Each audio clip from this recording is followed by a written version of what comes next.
अपराध एवं अपराधियों के विरुद्ध प्रभावी कार्रवाई करने के क्रम में जनपद संभल की पुलिस टीम द्वारा निरंतर अंतर्राज्यीय बीमा गिरोह के सदस्यों के विरुद्ध कार्रवाई की जा रही है। इसी के क्रम में आज जनपदीय पुलिस द्वारा एक ऐसे गिरोह का खुलासा किया जा रहा है जिन्होंने बीमा क्लेम की राशि को हड़पने के लिए अभी तक 2 हत्याओं को एक्सीडेंट का रूप दिखाते हुए कारित किया है और 1 हत्या की प्लानिंग इनके द्वारा की जा रही थी। पूरा घटनाक्रम इस प्रकार है कि जो हमारा मूल मुकदमा था 13/25 जो कि थाना रजपुरा पे पंजीकृत था, जिसमें पहले 2 अभियुक्त ओंकारेश्वर मिश्रा करण और अमित पकड़े गए थे, उसी में एक अन्य अभियुक्त शाहरुख की गिरफ्तारी फरवरी 2025 के अंदर की गई थी।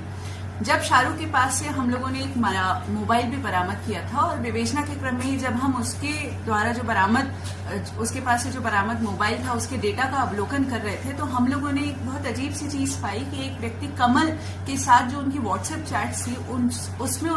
वो एक अमन नाम के व्यक्ति की पॉलिसी क्लेम के बारे में बात कर रहे थे। अमन की हम लोगों ने जब देखा तो 7 कुल पॉलिसी थी जिनकी जो कि HDFC, Ergo, ICICI, Lombard, SBI, Aditya Birla इत्यादि कंपनियों की थी और जिसकी कुल वैल्यू 2,70,00,000 थी।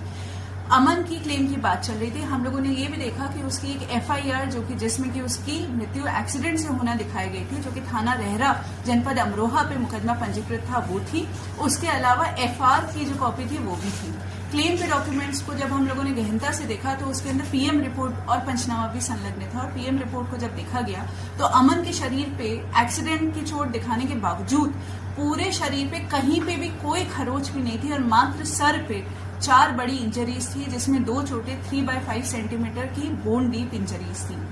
हमें इस बात का संदेह हो गया क्योंकि हम बीमा गिरोह पे लगातार काम कर रहे थे कि ये एक एक्सीडेंट ना होकर एक सुनियोजित हत्या हो सकती है। इसलिए हमारे द्वारा एक रिपोर्ट प्रेषित की गई कि इसमें अग्रिम विवेचना की आवश्यकता है और DIG सर के आदेश से ये अमरोहा से ये विवेचना जो है थाना रजपुरा में ट्रांसफर हुई। इसी की विवेचना के दौरान जो हमने दस्तावेजों से 2 प्रमुख अभियुक्तों को चिन्हित किया था, उनका नाम था कमल और वेद प्रकाश, जो कि धनारी के रहने वाले हैं। इन लोगों को हम लोगों ने बुलाया और इन लोगों से गहनता से जब पूछताछ की गई तो इन लोगों ने स्वीकार किया कि इनके द्वारा बीमा क्लेम की राशि को हड़पने के लिए अमन की हत्या की गई, जो कि इनकी सगी मौसी की लड़की का लड़का था। इनकी मौसा जी की डेथ हो चुकी थी और मौसी की लड़की की भी डेथ हो चुकी थी।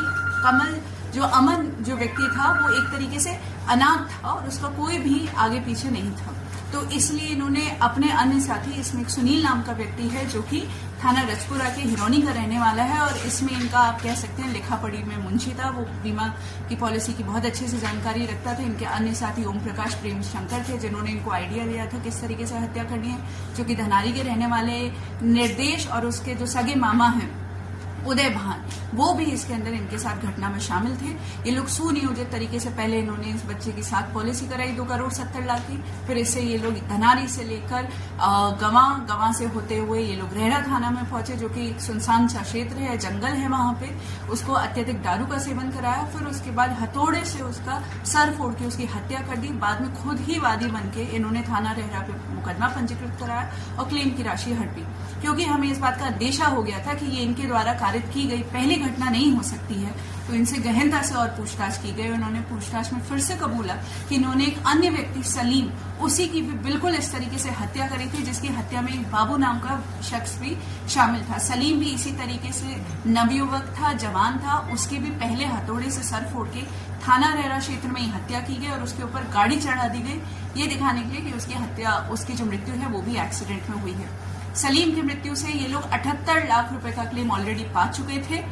इसकी अमन की मृत्यु के बाद अभी तक ये 20 लाख रुपए का क्लेम पा चुके थे। इन लोगों की साजिश के तहत ये लोग जो ओम प्रकाश है उनके सगे जीजा रमेश की भी हत्या करने वाले थे, उसके नाम पे ये लोग 4 पॉलिसी अभी तक करा चुके थे। एक बहुत ही क्रूर गैंग है जो कि ऐसे व्यक्तियों को चिन्हित करता है जो कि नवयुवक है, क्योंकि उनका प्रीमियम कम लगता है और बीमा का क्लेम का पैसा उन्हें ज्यादा मिलता है।